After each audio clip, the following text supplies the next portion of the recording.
Bonjour, voilà, je me présente, Julie Desmarais, je suis infirmière depuis 2012 et aujourd'hui je suis en grève.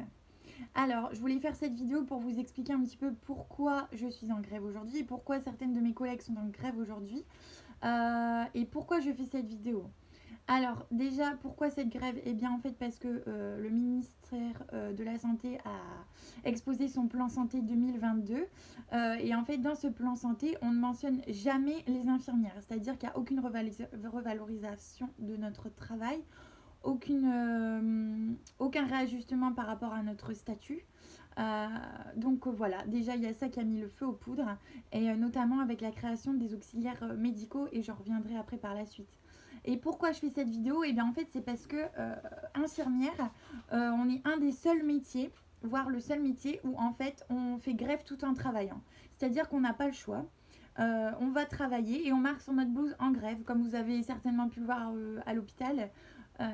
Et en fait, le problème, c'est qu'on est obligé d'assurer la continuité des soins. Donc, on a l'obligation, et d'ailleurs, on le fait, voilà, on va travailler même en faisant grève, il n'y a pas de souci. Mais le problème, c'est que le temps qu'on va travailler, et ben en fait, même si on est en grève, personne nous écoute et personne nous demande, ben oui, en effet, vous êtes en grève, mademoiselle, pourquoi? Même les patients, du moment qu'on s'occupe d'eux, on voit bien que, bah en fait, on est en grève, ok, mais on cherche pas à comprendre pourquoi. Donc voilà pourquoi je fais cette vidéo, en fait, pour vous expliquer un petit peu les points, moi, qui m'affectionnent et que certaines de mes collègues affectionnent également. Il y en aurait d'autres aussi, hein, mais je vais essayer de faire court. Donc voilà. Donc pour ma part, je suis diplômée depuis 2012. J'ai travaillé en post-cure alcoolologie dans un secteur privé. J'ai travaillé en clinique privée en salle de réveil, puis au bloc opératoire de cette même clinique privée. Et maintenant, je fais du libéral. Je suis dans ma deuxième année. Donc sur ce parcours qui est assez court quand même, mais il y a déjà beaucoup de choses qui m'ont interpellée. Donc du coup, je voulais vous les faire partager. Donc notamment, je vais prendre les choses à la base. Je voudrais dire à tous les étudiants infirmiers, les futurs étudiants infirmiers qui vont rentrer à l'école ou qui sont rentrés à l'école cette année ou qui ont pour projet de le faire. Donc à partir de 2019 voire 2020, il n'y aura plus de concours d'entrée. Donc ça, c'est une chose. Ils veulent que ce soit universitaire, très bien. Le problème qui va se poser, c'est qu'il y a des gens qui vont être encore, on va dire, perdus, qui vont pas savoir quel métier choisir et qui vont dire, ah bah tiens, je vais faire infirmier. On m'a dit qu'il y avait du travail. Eh ben non, il n'y a pas de travail en étant infirmier. Alors, il y en a besoin. En fait, c'est ça la nuance. Il y a besoin d'infirmiers, mais il n'y a pas de travail pour autant. On n'embauche pas pour autant parce que dans le secteur public, dans le secteur privé, tout est fait pour que ce soit budget minimum. Donc, on n'embauche pas. Moi, 3 ans après mon diplôme, j'avais des collègues qui n'avaient toujours pas de travail. Alors, le peu qu'elle soit tombée enceinte entre deux ou qu'il y ait eu un souci, bah là, je vous en parle pas, c'est la folie. Et pour ma part, au bout de 10 mois dans mon premier au bout de mon premier travail, 10 mois ensuite, j'étais toujours avec des contrats à la semaine, des CDD à la semaine. Et en plus, la hiérarchie fait exprès de changer un seul petit mot dans votre contrat.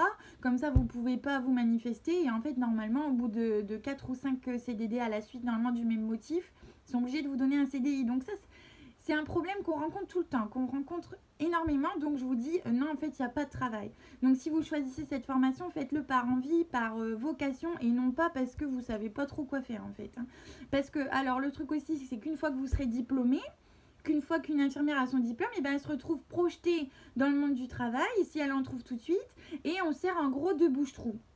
C'est-à-dire que en fait, comment dire ça, vous vous retrouvez projeté du jour au lendemain dans un service, on vous dit que vous allez être doublé, ce qui arrive très rarement, et du coup, eh ben, vous faites ce que vous pouvez, vous improvisez. Donc déjà, sur les premiers jours, vous êtes voué au stress, vous êtes voué aux responsabilités, vous êtes voué à tout ça. Je sais qu'en EHPAD, par exemple, l'infirmière, elle se retrouve toute seule toute la journée pour 80 patients, à faire les pansements, les prises de sang, les traitements, tout ce que vous voulez, toute seule pour 80. Plus à gérer les urgences, s'il y a des chutes, s'il y a des choses comme ça, c'est elle qui est en ligne de mire. Parce que dans les maisons de retraite, il n'y a pas de médecin traitant tout le temps. Donc voilà. Donc voilà, je veux vous vraiment mettre un accent là-dessus. Attention. Ensuite, alors, oui, donc le gouvernement veut créer des auxiliaires médicaux. Alors, qu'est-ce que c'est encore ce métier qui est flou, qu'on ne sait pas ce que c'est, ni une aide-soignante, ni une infirmière, ni une secrétaire médicale. Donc déjà, on ne sait pas ce que ça va être ce travail. Mais au lieu de mettre cet argent dans ces auxiliaires médicaux, je pense que déjà, il faudrait remettre de l'argent dans la fonction publique, dans les secteurs où il faut recréer des postes. Notamment les EHPAD, les secteurs hospitaliers où les filles elles sont toutes seules avec un secteur de 30 à 40 patients à gérer, parfois très très lourd. Les aides-soignantes c'est pareil, elles enchaînent des matinées avec 30 toilettes par personne à la fronde, et c'est comme ça qu'on en vient à bout, et c'est comme ça que l'essoufflement se fait. Dans le libéral, je vais parler de ça aussi, c'est pareil en fait. Si on veut réussir à payer nos charges et tout, bah, on est obligé d'accepter le plus de soins possible et de travailler le plus vite possible. Ce qui fait que les gens sont aigris, les gens n'en peuvent plus, les gens ne font plus leur travail de la façon dont ils devraient le faire, c'est-à-dire qu'on n'a plus le temps d'écouter les patients, on n'a plus le temps de faire attention, de jeter l'œil autour à l'environnement, qu'est-ce qui se passe? Bah ouais, en fait, depuis hier, il y a des urines qui sont foncées, il est en train de faire une infection urinaire, mais personne ne le voit parce que, bah en fait, on est pressé, on n'a pas le temps de s'en occuper, on regarde pas, on fait pas attention.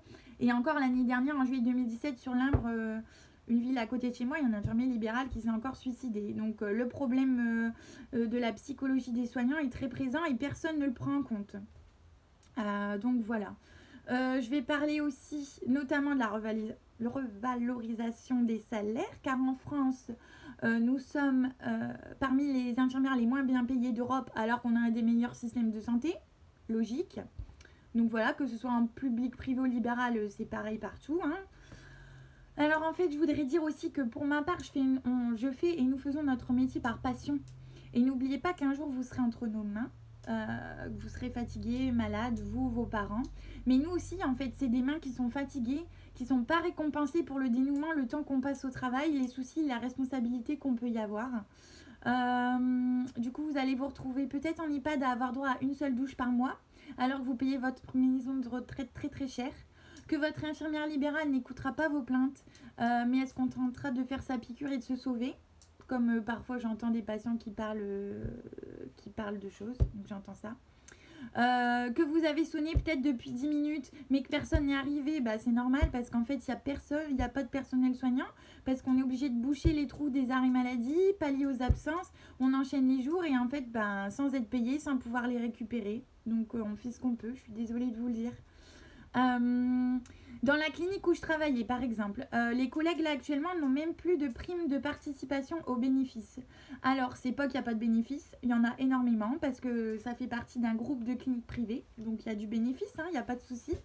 Le problème, c'est qu'en fait, c'est que ces groupes privés s'engraissent sur notre dos, sur notre travail et nous infligent des vitesses de travail, nous infligent des rythmes affolants. C'est-à-dire qu'il y a même des fois où on s'est fait chronométrer pour savoir combien de temps on mettait à remettre la salle de bloc à jour, c'est-à-dire faire le ménage, repréparer le matériel, etc. Oui, parce que du coup, on est infirmière, mais on fait aussi le ménage dans le secteur privé, ça arrive. Donc, et tout ça pour avoir plus de vitesse de rendement, pour enchaîner plus de patients, voire là, c'est des clients pour eux, et du coup, pour enflouer leur caisse. Et sans même remercier, du coup, les gens qui travaillent pour eux. Donc, plus de primes de participation aux bénéfices. Donc maintenant, je vais repréciser par rapport au libéral, parce que maintenant, c'est ce que je fais désormais, donc c'est ce qui m'interpelle. Donc, je voudrais demander aux gens est-ce que vous savez que, en fait, on n'a toujours pas le droit aux mêmes choses en étant en arrêt maternité que tous les autres infirmières ou toutes les autres personnes en France. Voilà, on n'a pas les mêmes droits à la maternité. Savez-vous que votre infirmière, quand elle fait des soins, qu'elle passe 10 minutes ou 30 minutes chez vous, elle sera payée le même prix? Par exemple, une toilette assez compliquée où on va passer 50 minutes à 1 heure, ça va nous faire du 18,40 € brut de l'heure. Donc, ça vous parle un petit peu? Voilà. Savez-vous aussi que quand il y a plusieurs soins à faire, et ben en fait, on est payé au rabais. C'est-à-dire que le premier soin, par exemple, il y a 3 soins à faire. Je vais dire pansement, prise de sang et un vaccin. On est en pleine campagne de vaccin contre la grippe. Et ben en fait... votre pansement, on va être payé complètement. Donc le premier soin est payé à complet. Le deuxième soin qu'on va faire, en fait, on est payé que à 50% du prix du soin. Et à partir du troisième soin, c'est gratuit, c'est offert par la maison. Donc, je connais pas beaucoup de métiers où on travaille autant rabais, même votre charcutier, il vous fait pas une promotion aussi énorme que ça, quoi. Donc voilà, pour un métier de santé, je trouve que c'est quand même hallucinant. Donc ça doit être revu en détail parce qu'en fait, cette nomenclature de tarification à l'acte infirmier, elle a été faite il y a des années, ça n'a jamais été revu. Et là, il est grand temps parce qu'en fait, ça n'a jamais été revu. Mais pour autant, nous, à côté, toutes nos charges ne font qu'augmenter. Donc, à un moment donné, c'est plus possible, quoi. Donc, alors, sur la tarification en libéral, il y a aussi d'autres questionnements. C'est-à-dire que quand il y a une structure qui va prendre en charge également le patient, par exemple une HAD ou une association de soins pour la toilette qui va passer, etc., et bien en fait, c'est eux qui vont percevoir tous les soins prodigués, même les nôtres, alors qu'on voilà, on est obligé de signer des conventions avec eux. Donc c'est eux qui reçoivent tout et après qui nous payent nous. C'est plus la sécu qui nous paye directement, c'est cette structure. Sauf que des fois ça arrive où on est 3-4 mois sans être payé pour des soins qu'on a fait auparavant. Mais pendant ce temps-là, nous, nos charges, elles tombent tous les mois en fonction de notre activité. Donc ça, c'est vraiment aussi pas logique. Donc voilà. Et du coup, j'ai d'autres questions générales aussi au gouvernement. C'est pourquoi ne pas ouvrir le nouveau cursus d'infirmière en pratique avancée, comme ils nous ont dit les super infirmières machin. Mais en fait, apparemment, on n'a pas d'infos. Ça a été fait depuis cette année. On n'a pas vraiment d'infos. Et moi, ce que j'ai pu lire, c'est que c'est réservé aux infirmières du secteur hospitalier. Donc pourquoi ne pas ouvrir cette filiale-là, faire un truc pour les libéraux qu'ils désirent, et du coup épauler là en effet les cabinets médicaux. Du coup, décharger les médecins traitants, par exemple, juste des renouvellements d'ordonnances des patients chroniques, de pouvoir prescrire certaines choses qu'on ne peut pas prescrire, par exemple du sérum physiologique pour nos pansements. Je vois pas pourquoi on doit envoyer nos patients chez le médecin pour ça. Enfin, il y a des trucs vraiment à revoir en profondeur là-dessus aussi. Mais ça serait une des pistes d'amélioration que je pourrais proposer. J'ai une question aussi notamment concernant l'hospitalisation à domicile. Donc si des gens travaillent en HAD, je veux bien que vous me répondiez, il n'y a pas de souci. Quand les soins sont terminés, les HAD laissent le matériel chez le patient parce que c'est du matériel qui a été sorti de l'hôpital, donc ils n'ont pas le droit de le reprendre. Sauf que là j'ai le cas avec une de mes patientes, c'est que y a une quantité phénoménale de matériel qui a été amené qui n'a pas servi, notamment des sprays Agnos pour désinfecter les surfaces. Ils sont même pas ouverts. Il y a des boîtes de gants pleines. Il y a des paquets de surblouses qui n'ont pas été ouverts, qui n'ont pas été entamés, qui sont dans des cartons, qui ne servent à rien. Et ça a été facturé à la sécurité sociale. Et ça n'a pas été utilisé. Est-ce que là, il n'y a pas aussi un axe de progression à faire? Je vous pose la question. Et du coup, je veux bien qu'il y ait des gens qui travaillent en HAD me répondent en effet sur le pourquoi du comment. Et du coup, je voudrais finir cette vidéo en disant que j'ai choisi de faire du libéral pour être libre de travailler comme je l'entends, en prenant soin de mes patients sans être à la merci de quelqu'un.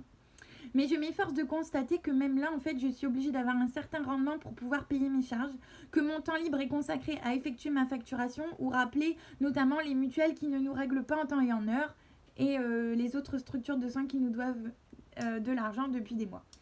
Donc, s'il vous plaît, soutenez-nous, notamment les infirmières, la fonction hospitalière, la fonction privée, la fonction libérale, tout ça, on a plein de choses à dire. Et donc, s'il vous plaît, quand vous voyez une infirmière où c'est marqué en grève dans le dos, est-ce que, ne serait-ce que vous pourrez juste demander pourquoi, en fait. Il n'y a pas juste une question de revalorisation salariale, il y a aussi plein de choses et ça sera aussi bénéfique pour vous en tant que patient, pour vous, vos parents, vos enfants. On vous remercie beaucoup. On fait ce métier par passion, par dévouement, et on n'a vraiment pas envie que certaines choses empirent encore plus que ça ne l'est aujourd'hui. Donc je vous remercie de m'avoir écouté. Vous avez bien sûr le droit de partager cette vidéo.